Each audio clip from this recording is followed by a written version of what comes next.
that investigators have found backup tapes of Lois Lerner's emails. Actually, they're putting them on tape. I wrote this down and I said, are they really still using tape? I mean, maybe they're even going back and using paper tape, you know, like the old PDP-8s from DEC.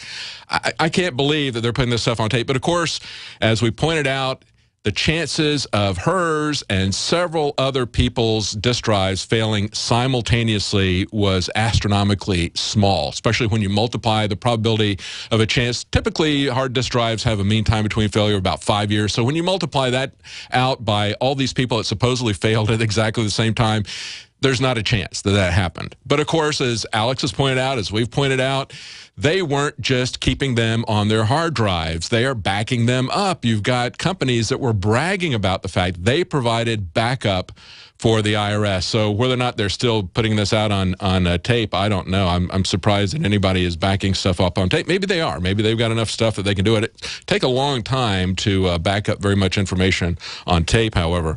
But yeah, what do you think is going on? You think they've got the IRS emails, don't you? You know, where I think what's going on in an upside down world. Yeah, well, you know, I think what really offends me, though, seriously, is the fact that the IRS, which always comes to you like every other agency now is doing that, presuming that you are guilty, and then you have to go to them and prove that you're innocent. And you have to do that by keeping these records. And yet they say they don't have to keep the records, even though they have their company policy that says that they have to keep the records for a number of years and that they have to treat electronic records the same way that they do paper records. So in spite of all of that, they're given a pass. They don't have to. And basically, if you go in and we've had a lot of tax protesters who have said that they don't want to. There was one case a number of years ago. I remember it was an airline pilot. And he did not want to sign his tax return because essentially you're incriminating yourself. You're opening up yourself to a lot of different things when you say everything in my tax statement is correct. That opens you up to a lot of persecution. Well, he had a very simple tax return. He was going to establish that they couldn't make you violate the Fifth Amendment of self-incrimination. And he just simply was an airline pilot with no investments, no business, nothing that would complicate it. It was simply a W-2. He refused to sign it. They prosecuted him. They sent him to jail because you have juries who will rubber stamp whatever the government tells them to do. But he was trying to establish his Fifth Amendment protections. And so here you have the Lois Lerner go before Congress and claim the Fifth and didn't even do it the right way. They say that they don't have to keep records, but you have to keep records. They exempt themselves from all of the laws that we have. And of course, if they destroyed records and we treated them the same way they treat us, then they would be going to jail because it would be a presumption of criminal actions. And of course, they would not be innocent until proven guilty. Thank you so much, Mark in California. Let's go to George in Connecticut. George. Hi there. I had a suggestion that you should probably get somebody on there that knows the law really well, and maybe we can find out a way to have like some sort of form process that we do in each state and sue our representatives when they break the law, whether they're fluoriding us or breaking the law, and basically go after them for embezzlement, because every time they basically supposedly act in our interest and really are against our interest, and usually the general public, not just our individual interests I'm talking about, then why should we be able to sue them for the salary they're collecting? That's like embezzlement. Oh, absolutely. It's not, you know, what'll happen in most cases, the courts, I believe, will say you don't have standing. We've seen this happen over and over again, even with lawsuits against the TSA. They pretty much have a way to control the legal system. I think the best way that you can go after them in the legal system is to educate people about the purposes of juries. I keep repeating this. I mentioned this in the last hour. We had a divided powers by intention in this government when they set it up. They didn't just divide powers between the branches of the centralized federal government. They also divided power between the federal government, between the states, and between the people.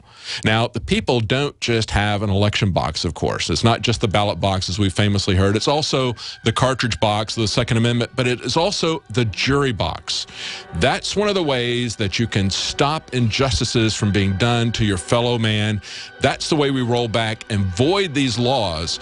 It's a very easy way to do it. It only takes one person on a jury of 12 to hang the whole system and to shut down these laws. We can do that for each other, but we have to educate each other. We'll be right back with your calls. We the people grow cotton, weave fabric, engrave ink, embed strips and fibers to protect from counterfeit, then carting to a private bank, having it lent back at interest, forcing taxes to service debt. This capitalism, or was Jefferson correct when stating a central bank issuing the public currency is a greater menace to the liberties of the people than a standing army? Ted Anderson, I'm placing a free silver dollar in a book that explains our monetary system. Call for your copy, 800-686-2237. It's time to understand the system. Call 800-686-2237. That's 800-686-2237.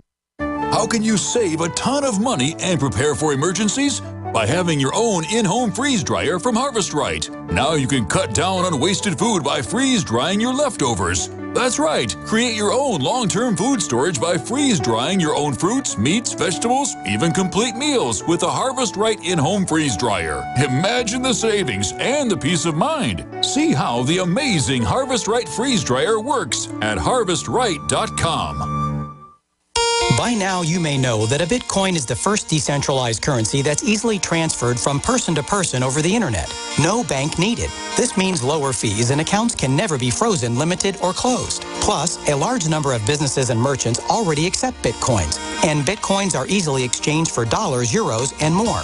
If you're interested in making money in the Bitcoin market right away, and by right away we mean start making money today, please visit us at cloudhashing.com. Cloudhashing.com is one of the fastest growing Bitcoin miners in the world, delivering the highest profits to people just like you. To get started, join us at cloudhashing.com and you will start mining Bitcoins right away and get paid daily. You heard correctly. You will receive payments every single day. And the best part, you do not need a computer or need any experience in mining Bitcoins. It's perfect for everyone. Learn more at cloudhashing.com. Just like it sounds, cloudhashing.com. Start making money today at cloudhashing.com. It seems that everywhere you turn to these days, people are talking about the health benefits of silver. But don't be fooled into believing all silver is the same. Only one silver solution has been clinically shown to be hundreds of times stronger than colloidal or ionic silver. That's supernatural silver. It can be used internally as a powerful immune system enhancer to fight off bacteria and viruses. Supernatural silver can be used topically to treat any type of wound or skin issue. It's even gentle enough to be used on the ears, eyes, and sinuses. And unlike harsh drugs and antibiotics, supernatural silver has no side effects. Available as a liquid or a gel that you can use every day to stay healthy and well. To experience outstanding customer service and to place your order, visit supernaturalsilver.com. Use the promo code SILVER2014 for 20% off your entire order. Give yourself and your loved ones a fighting chance with Supernatural Silver, only at supernaturalsilver.com. Supernaturalsilver.com. American gardeners and fellow patriots, make the right choice with your money, time, and your family food supply. Choose 100% pure heirloom seeds in the Survival Seed Vault from MyPatriotSupply.com. Why spend more? The Survival Seed Vault from MyPatriotSupply.com is only $37.95 and includes 20 varieties of pure, hardy, easy-to-grow heirloom seeds. Yes, only $37.95. That's 70% less than our competitors. You could buy 3 Survival Seed Vaults for less than one of theirs. The Survival Seed Vault from MyPatriotSupply.com includes detailed planting and seed-saving instructions and ships same day. Plus, all orders over $49 ship free. MyPatriotSupply.com is American-owned by patriots like you, passionate about freedom and preparedness. Call now, 866-229-0927. That's 866-229-0927. Or discover more emergency preparedness items when you order at MyPatriotSupply.com. Choose the original. Choose the Survival Seed Vault at MyPatriotSupply.com.